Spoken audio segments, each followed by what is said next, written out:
Every opportunity is a chance for negotiation. Make it worth all parties' time. Master the art of negotiation in these 5 techniques and then go ahead and negotiate. Welcome back to Ira Living. It is worth explaining that before we start to master the art of negotiation and enter into any negotiation, it is worth doing your research. Now, when we do research, we need to ensure that we become conscious of the opportunities, the new insights and developments that could be beneficial to us. Equally, we want to be aware of the pitfalls and the threats that could become detrimental in the area that we're negotiating. Establish your points of exit, values that you will not compromise on, and the ultimate goal of the negotiations. Once you're in the negotiation phase, implement these 5 techniques that we're going to be sharing with you. Number 1, focus on value.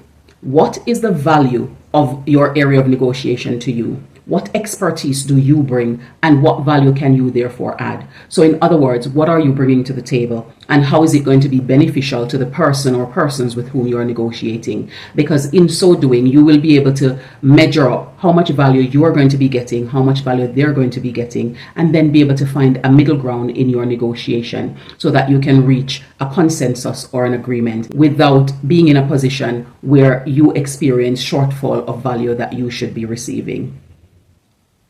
Number 2, build trust. You want to build trust through honesty and knowing what you're talking about, being very familiar with the subject and having the skills and the expertise to deliver on what you say you're going to be delivering, or knowing experts who are able to deliver and you are able to source in to be able to provide and meet the needs of the people with whom you are negotiating.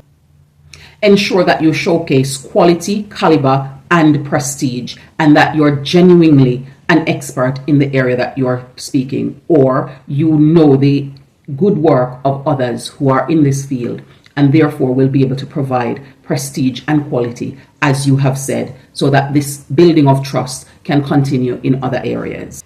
Number 3, communicate clearly.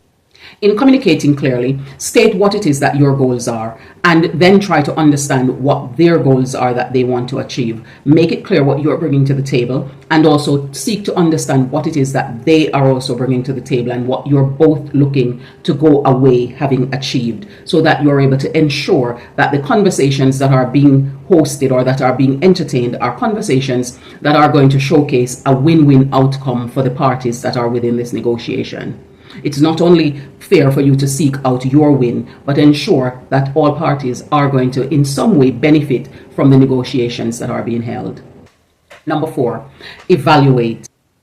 Take time to evaluate every offer before agreeing to anything. And it is even more important to explore not just what was said, but what wasn't said, but is being inferred, so that you are aware of the things that you are going to be agreeing to unknowingly before you sign any agreement or any contracts.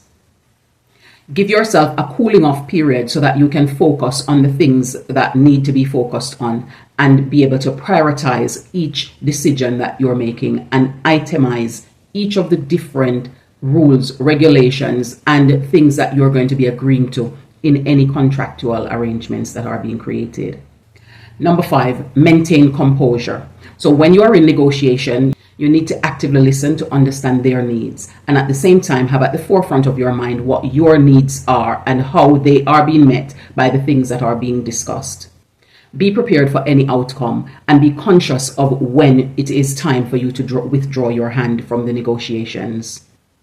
Spot and manage cognitive biases and also be conscious of how to regulate not just your emotions, but also emotions of others that might become heated in the dialogue and the discussions. Because the last thing you want is for anger, hostility, and any level of arrogance or ignorance to become the source that allows your negotiation to fall apart.